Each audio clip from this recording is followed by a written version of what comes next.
मी नारायण लक्ष्मण तरंगे. माझ्या घरचे सरपंच आहेत चालूचे. आणि आता नेमकं गावात गोनसचं प्रमाण वाढलंय असं आमच्या ऐकण्यात आलं. आणि मोरांच्या शिकारीचं, लांडग्यांच्या, कोल्ह्यांच्या शिकारीचं प्रमाण वाढलं, किंवा तत्सम जी तुमच्या परिसरातले प्राणी आहेत हो त्यांच्या शिकारीचं प्रमाण वाढलेलं. हा. गावातले लोक शिकार करतात का बाहेर गावून आलेले लोक शिकार करतात? नाही, गावातले कोण शिकार करत नाही. गावातले काही होत नाही, लाकूड तोडत नाही, शिकार करत नाहीत. सगळी कुराडबंदी तर आहेच. आणि शिकार पण कोण करत नाहीत. आता बाहेर जी लोक येते ती आता बाहेर उसाला कारखान्याला आलेली लोक आहेत त्यांच्याकडून मोराचे शिकार होते. मग ते शिकार थांबवण्यासाठी आम्ही त्याचा प्रयत्न केला, पण ते काय माहित होत नाही त्यांनी शिकार केलेली रात्रीची. तर आमच्या शासनाला म्हणजे एक प्रश्न आहे की ते आमचे शिकार थांबवावे, त्यांच्यावर काहीतरी कायदेशीर करून ते बाहेरच्या येणाऱ्या लोकांनी ते शिकार थांबवावे.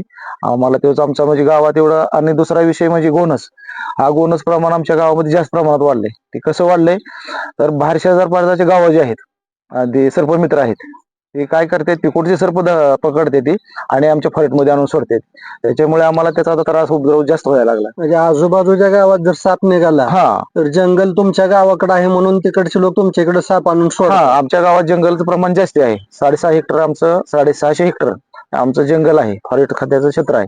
आणि आसपासच्या भागात एवढं क्षेत्र नाही.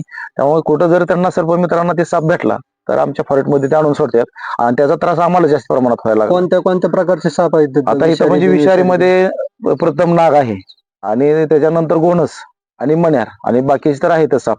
पण ह्याचा त्रास शेतकऱ्यांना फार प्रमाणात जास्त प्रमाणात चालू आहे. आता म्हणजे रात्री जर आता जावं लागतंय, लाईटीचं प्रमाण असं त्रासदायक आहे. रात्रीची लाईट येते, कधी पण उठून ते शेतात जावं लागतंय. त्यामुळे ते रात्रीचं प्रत्येकाला रोज तर भेटतंय साप. ते अजून काय नाही, 1-2 आमच्यात झाले, 1-2 आमचे सर्प जाऊन गेले ते.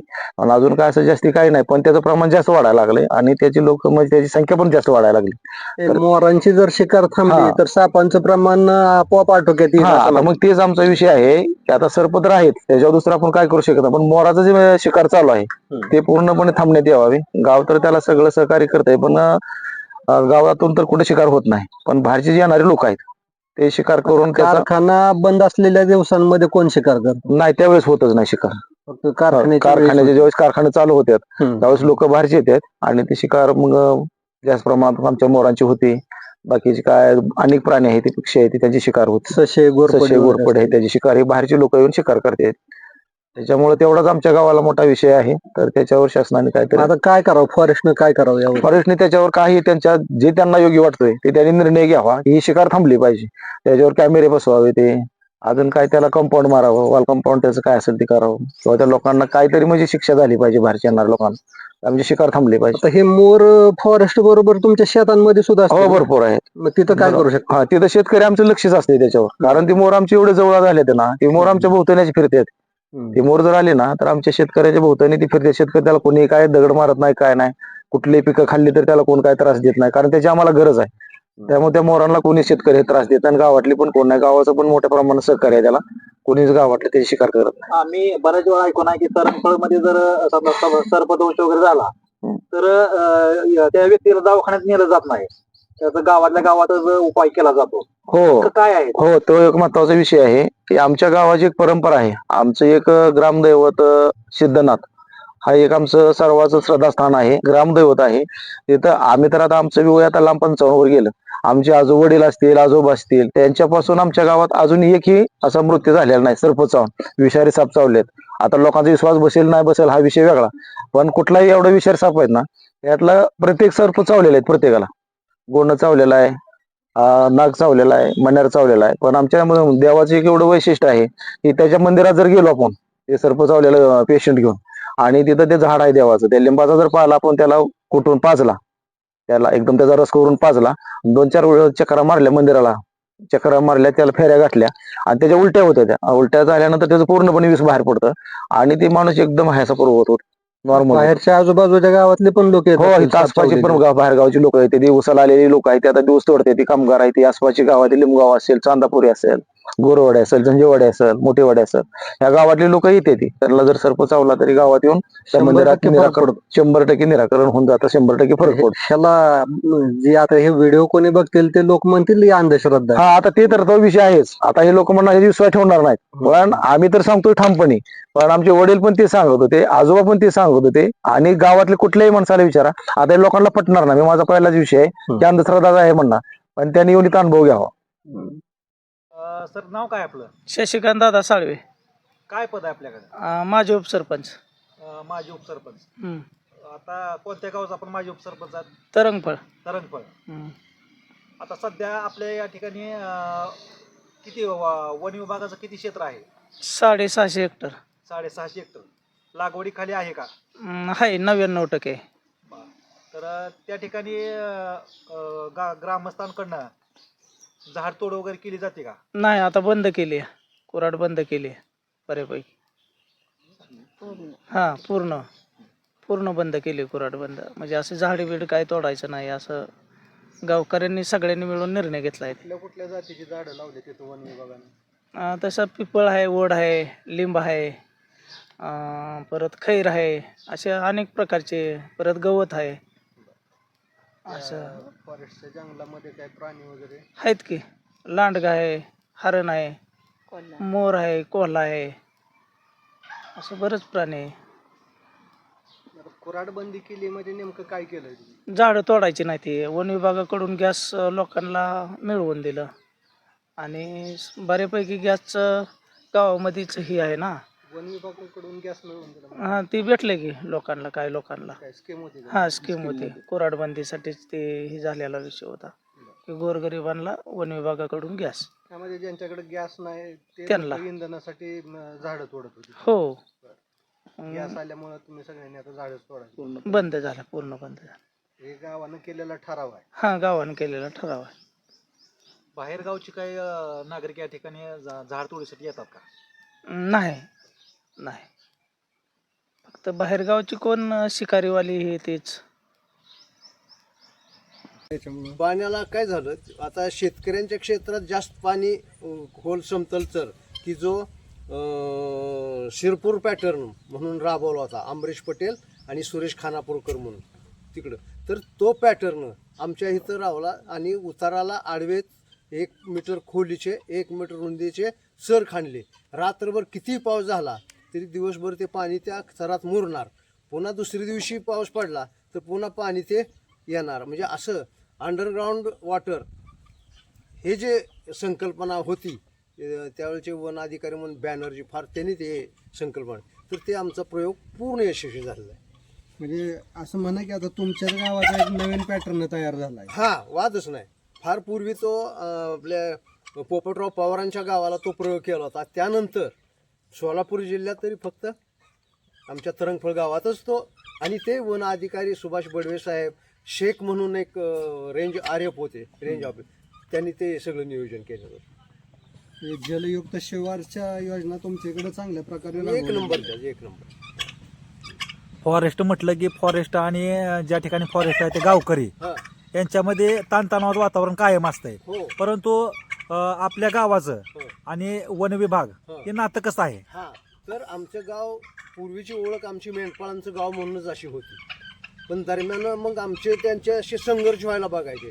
पण आमच्यातली बी काही चांगली होती की आम्ही कधीही त्यांना संघर्ष, त्यांना आम्ही मेंढपाळांना समजावून सांगायचो, एक 4 वर्ष थांबा तुम्ही, झाडं मोठी झाली की तुम्हीच ते चारणार आहे, पण तोपर्यंत तुम्ही गडबड करू नका. त्यामुळे आमच्या त्या मेंढपाळांनी संयम राखला, आणि त्यांनी कधी त्या वन खात्यात जाणं, चारणं, असं त्या नुकसान करणं किंवा कुऱ्हाडीनं झाडं तोडणं असं कधी केलेलं नाही. हे आमच्या गावचं खूप मोठं यश आहे, गावकऱ्यांचं, मेंढपाळांचं. हे माळशिरस तालुक्याच्या काही गावांमध्ये डोंगराळ परिसर आहे. हो, त्या प्रत्येक गावानं तुमचा पॅटर्न राबवला तर प्रत्येक गाव असं जलयुक्त होऊन जाईल. हा, वादच नाही. तर 2018च सांगतो तुम्हाला उदाहरण.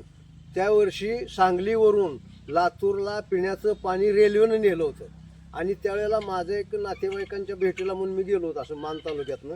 तर आमचं तरंगफळ सोडलं की सगळं मान तालुक्यात ह्यात प्रत्येक ठिकाणी छावण्याने टँकर दिसले.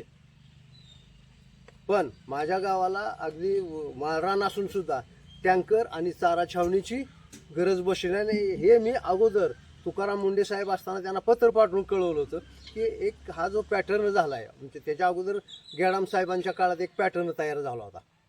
गेडाम साहेब 11-12ला होते कलेक्टर, त्यांच्या काळात एक पॅटर्न झाला होता, पण खूप थोड्या क्षेत्रावर अगदी 100 एकरावर तो पॅटर्न तयार झाला होता. त्याच ह्याच्यावर मी तुकाराम मुंडे साहेबांना पत्र पाठवलं आणि ह्याचं जर एक्सपान्शन झालं तर आम्ही चारा छावणी किंवा टँकर कधीच मागणार नाही. आणि तुकाराम मुंडे आणि त्यावेळेचे माने रवींद्र माने म्हणून होते पाणलोट विकास परिसंचालक, त्यांच्या सहभागातून पत्र गेल्यानंतर त्या महिन्यातच लघुसिंचन विभाग, वन विभाग आणि कृषी विभागाच्या अधिकाऱ्यांना त्यांना सांगून तरंगफळला पाणी अडवा पाणी जिरवा हा योजना कामं चालू करा म्हणून त्यांनी तुकाराम मुंडेंनी सांगितलं. नमस्कार, मी सुजित तरंगे. आज तुम्ही विविध विषयावर जे बोलण्याची संधी दिली त्याबद्दल सांगायचा विषय असा की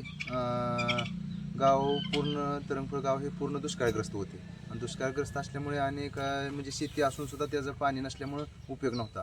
परंतु गावातले अनेकांनी एकत्र येऊन ज्यावेळेस मोहिते पाटील गटाची सत्ता आली साधारण 11-12 साली, त्यावेळेस सर्व सदस्य आणि ज्येष्ठ नागरिक यांनी सर्वांनी मिळून हिवरे बाजार, राळेगण सिद्धी ही गावं जाऊन तिथं 2 दिवस मुक्काम करून त्या गावांचा अभ्यास करून आपलंही गाव पाणीदार करायचा असा संकल्प केला.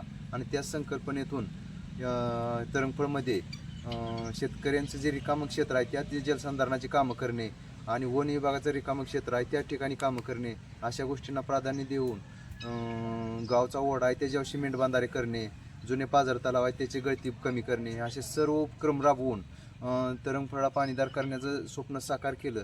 आणि त्यानंतर परत आता जे खासदार आहे धैर्यशील भैया, ते टायमिंगला ते अकलूजचे उपसरपंच होते, परंतु उपसरपंच असताना त्यांनी गावाकडे लक्ष दिलं आणि लागणारा निधी कमी पडून दिला नाही. आणि त्यातूनच मग सिमेंट बांधारे झाले, माती नाला बांध झाले, डीप सीसीटी जलसंधारणाची कामं आम्ही परत गेल्या 2 वर्षापूर्वी अजून हिवरे बाजारलाही जाऊन आलो. परंतु आम्ही अभिमानानं सांगेन की महाराष्ट्रात सगळ्यात जादा जलसंधारणाची कामं आम्ही करून दाखवली आणि गाव यशस्वी करून दावलं, ही आम्ही अभिमानानं स्पष्ट तुम्हाला सांगू शकतो. आणि वन विभागाचा जे विषय आहे तो वन विभागाच्या अधिकाऱ्यांना घेऊन, कृषी विभागाच्या अधिकाऱ्यांना घेऊन, इतर जलसंधारणाच्या विभागाच्या अधिकाऱ्यांना घेऊन म्हणजे ग्रामस्थ आणि अधिकारी, शासकीय अधिकारी यांचा एकामेकाच्या विचारानं गावाचा विकास करता येतो हे उदाहरण आम्ही दाखवून दिलेलं आहे. तुम्ही जी लोकसहभागातून सगळे शहराचे असतील, नालाबंदीची असतील, पाणी अडवा पाणी जिरवाची कामं असतील, ती केल्यापासून पाणी पातळीमध्ये काय वाढ झाली का, किंवा पूर्वी तुमच्या गावाला काही टँकर वगैरे येत होते का? तर पाणी पातळीचा जर विचार केला तर पूर्वी कसं व्हायचं, पावसाळा संपला की पावसाळा आणि विहिरी आमच्या संघच म्हणजे बरोबरच आठवत होत्या थोडक्यात. जानेवारीमध्ये विषयच नाही काय, परत आपल्याला लगे जानेवारीपासूनच आपलं टँकर मागणी विजयदादांकडे चालू करायचं असं एक पद्धतच होती. परंतु हे कामं केल्यानंतर साधारण 12-13 सालापासून आमच्याकडे टँकरचं ही गरजच पडली नाही, पडणार नाही अशी जलसंधारणाची पातळी म्हणजे विहिरींची पातळी म्हणा किंवा वाड्याची पातळी ही आम्हाला प्रत्येकाला स्पष्ट दिसत आहे. त्यामुळं पातळी ही चांगल्या प्रकारे वाढलेली आहे. काय नाव आहे मॅडम आपलं? रत्नमाला सुजित तरंगे. या गावच्या आपण सरपंच होत्या, हो, तर कोणत्या साली आपण सरपंच होतो? 2017-18 साली होते. 2017-18. हम्म. काय या गावासाठी आपण कोणकोणते उपक्रम राबवले आणि विकास कामे कशा पद्धतीने केली? जलयुक्त शिवार आणि वनयुक्त शिवार, परत तळ्याची कामं, बिल्डिंगीची कामं, बंधाऱ्याची कामं ही आम्ही चांगल्या पद्धतीने पार पाडली. परत वृक्ष लागवड केली, कारण की एका दिवसात 35 ते 36 हजार आम्ही रोपं लावलेले आहेत. परत दुसऱ्या पण 2018 साली पण एका दिवसात 35,000 रोपं लावली ती. अशा प्रकारे आम्ही गावांनी सगळं मिळून आमचं काम चांगलं केलेलं आहे आम्ही असं. आणि परत तुकाराम मुंडे साहेबांचं पण आपल्याला चांगलंच मिळालेलं आहे, म्हणजे सगळं व्यवस्थित. आणि परत मला सांगते, मला आदर्श सरपंच तुकाराम वन पुरस्कार पण मिळालाय, छत्रपती शिवाजी महाराज पण पुरस्कार मिळालाय. कशासाठी दिले गेले हे पुरस्कार? हे आम्ही एका दिवसात 35,000 रोपं लावल्यामुळे आणि परत आमच्या इथं साहेब आली होती सगळी, म्हणजे आम्हाला 50 महिला जमा करायच्या होत्या ना, मग आम्ही 50 महिला पण जमा केलेत. मग आम्हाला प्रश्न केले साहेबांनी की तुम्ही म्हणजे सरपानाला काय वापरता, परत शेळ्यांसाठी काय वापरता, लाकड तोड आहे का? आम्ही म्हणलं असलं कुऱ्हाड बंदी बंद आहे आणि आम्ही सरपानासाठी तुरीचं सरपान, परत मकेचं बुरकुंड ह्याचा वापर केला जातो. आणि शेळ्यांसाठी तर आपल्या रानात हे असतं सुबाबळी ही ते सरपान वापरू. त्यासाठी ही अशा महिलांनी प्रत्येक जणीने प्रत्येकाचं उत्तर दिलं. ह्यासाठी आम्हाला आमच्या गावाने पण आता तुम्ही व्यवस्थित- एका दिवसात 35,000 झाडं लावली. हो. ते रोपं कोणी पुरवली तुम्हाला? आम्हाला आम्ही सगळे गावकऱ्यांनी मिळून गावकऱ्यांनी ती रोपं तयार केली. आणि वन अधिकाऱ्यांनी पण. आणि त्या रोपांचं जगण्याचं प्रमाण किती होतं? म्हणजे त्याच्या पाण्याची काय सोय केली त्या रोपांना द्यायला? पावसाळ्यातच म्हणजे लावलेली आम्ही रोपं. पावसाच्या ह्याच्यावर लावलेली होती ना, बरं. पाऊस चालू होता त्यावेळेला रोपं लावलेली होती ना आम्ही. त्याच्यामुळे ते आपोआप जगून निघाले. हा, आपोआप जगून निघाले आणि वरवर सारखा पाऊस पडतच असायचा ना त्यावेळेस.